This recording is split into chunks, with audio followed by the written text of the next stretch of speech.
Well, I'm down to only 7 series from 2020. I could do one of the 3 short series, but I've put off starting the 2021 batch, so let's cover one of the series with the longest titles. Suppose a kid from the Last Dungeon Boonies moved to a starter town, which basically sums up the series, is about Lloyd. Lloyd was the run of the litter among the villagers in his hometown. He of course doesn't understand that he lives in the town right outside the last dungeon, that the random animals, monsters, magic, and artifacts around him are the strongest in the world. So when he follows his dreams and leaves to become a soldier, he moves to the starting zone, where he grossly overpowers everything, thus starting the comedy of errors that is Lloyd's exploits as he interacts with the cast of the town and develops his harem. OP character doing a thing is nothing new. We've already covered series like Bofuri and Kuma Bear that are similar in genre. But Dungeon has one major difference. Lloyd never puts 2 and 2 together. He's apparently so naive that he either believes he's not doing something major or thinks nothing of it. The issue being that this series doesn't stick to this well enough. Using a handkerchief to clear corruption, that has a nice air of deniability, and if the series stuck to things like that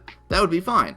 But he flat out wrecks people, and to him that just means nothing. Like, no one tried to give an excuse when you one-shot a lady, and he continues thinking, yep, I'm totally weak. Be consistent or drop the pretense. The series would have been much better if he knew, but willingly choose to pretend he doesn't, so he can stay with his friends in the capital. But having him just be forever naive robs him of a lot of urgency in his character. He only ever responds in one way, and that makes him a rather bland character, as you just want to sit the boy down and explain, no, you beat him, you idiot. Your hometown's culture isn't normal, and yes, those 4 ladies want to date you. So shut up, take some credit, and pick a girl. Let's talk about the 5 girls that make up Lloyd's harem. The first being Princess Celine, a disgraced princess who joined the army, as she's been ridiculed by noble society due to the cursed artifact that locks up her face. But once Lloyd's powers accidentally unlock the artifact, turning it into a weapon that protects her, Celine becomes overly infatuated with the boy, considering their meeting a destiny, developing stalker and yandere tendencies. I have very small tolerance for yanderes and the humor that surrounds them. She is somehow not the worst of the group, but we'll get to her in due time.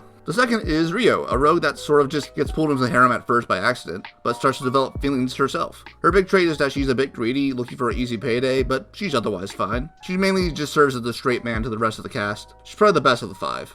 The third is Marie, being Lloyd's roommate while he's in the capital. She is secretly a princess, but that only really matters for the first arc of the series, where they deal with the corruption of the king. Mainly she's just the butt of jokes, and mainly gets slapped around by the 4th girl, that being Alka, the lolly grandma that runs the boonies outside the last dungeon. She is literally the worst, and even if she obviously is not getting to get with the main character, her involvement in the series is an absolute bane. And lastly, there's Philo. She's all about fighting, and when Lloyd beats her, she just falls in love with him because fight sexual.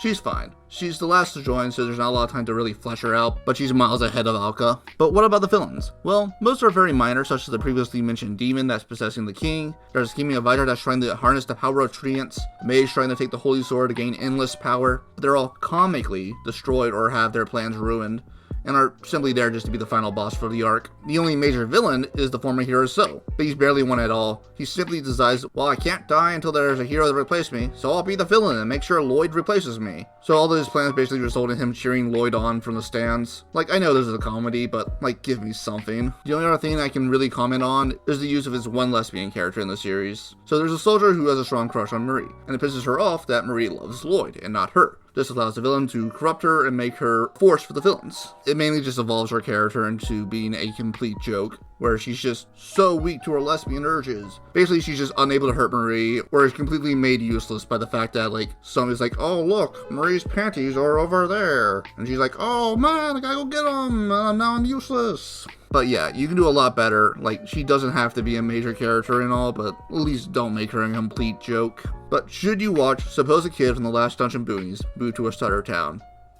No. I think I made it rather clear in the review, but this series is doing nothing new. The OP characters do a thing, the characters are nothing, the narrative is weak, and the lolly grandma makes me angry, so watch any other OP character do a thing over this.